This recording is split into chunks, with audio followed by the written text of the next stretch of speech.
உதவ நினைக்கும் மனம் அதை தடுக்கும் தீர்மானம். ஒரு பணக்கார கருமி இருந்தார். ஏழைகளுக்கு உதவ அவருக்கு மனசே வராது. எவ்வளவுதான் செல்வம் இருந்தாலும் அவர் மன நிம்மதியின்றி இருந்தார்.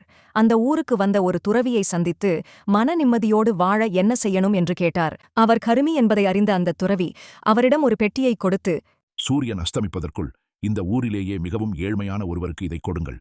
இதை திறந்து பார்க்காதீர்கள். உங்கள் மனம் சொல்வதன்படி இதை ஒருவருக்குக் கொடுங்கள். உங்களுக்கு மன நிம்மதி கிட்டும் என்றார். அந்த பணக்காரர் தன் மனதிற்குள் அவ்வளவுதானா? இது மிகவும் எளிமையான வேலை.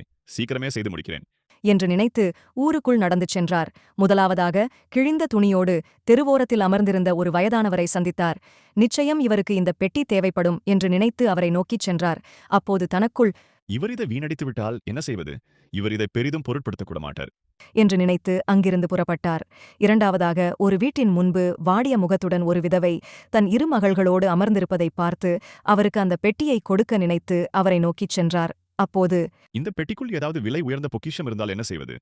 இவங்க இதை புத்திசாலித்தனமாக பயன்படுத்துவாங்களான்னு தெரியலையே என்று நினைத்து அங்கிருந்தும் புறப்பட்டார். மூன்றாவதாக ஏர்கலப்பையை சரி செய்து கொண்டிருக்கும் ஒரு விவசாயியைக் கண்டார். அவரிடம் இதை கொடுத்தால் அவர் ஏர் கலப்பை வாங்கிக் கொள்வார் என்று நினைத்து அவரை நோக்கிச் சென்றார். மறுபடியும் தன் மனதுக்குள், இதை அவர் ஏதாவது முட்டாள்தனமான விஷயத்திற்கு பயன்படுத்தினால் என்ன செய்வது என்று நினைத்து அங்கிருந்தும் புறப்பட்டார். நான்காவதாக ஒரு குடிகாரனை சந்திக்கிறார். கண்டிப்பாக இவனிட கொடுக்கக்கூடாது.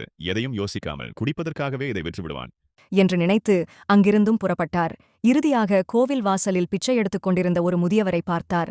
அவரிடம் கொடுக்க முற்படுகையில், ஒருவேளை இவர் ஏழையாக நடித்தால் பிச்சைக்காரர்கள் நிறைய சம்பாதிப்பார்கள் என்று சிலர் சொல்கின்றனரே என்று நினைத்து அங்கிருந்து புறப்பட்டு இறுதியாக அந்த துறவியிடமே வந்தார். ஐயா, நாள் முழுக்க தேடியும் இதற்கு தகுதியான ஒருவரை என்னால் கண்டுபிடிக்க முடியவில்லை.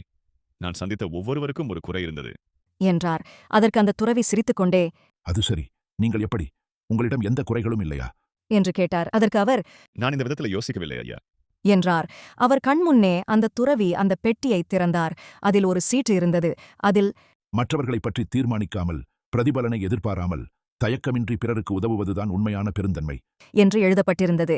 இதை புரிந்து கொண்ட அந்த பணக்காரர் அன்று முதல் எந்தவொரு தயக்கமும் இன்றி பிறருக்கு உதவி செய்து மக்களின் அன்பையும் மதிப்பையும் வென்று மன நிம்மதியோடு வாழ்ந்தார். நியதி: உதவி என்பது அதை கொடுப்பவர் பெறுபவர் இருவருக்குமே பலன் தரும்.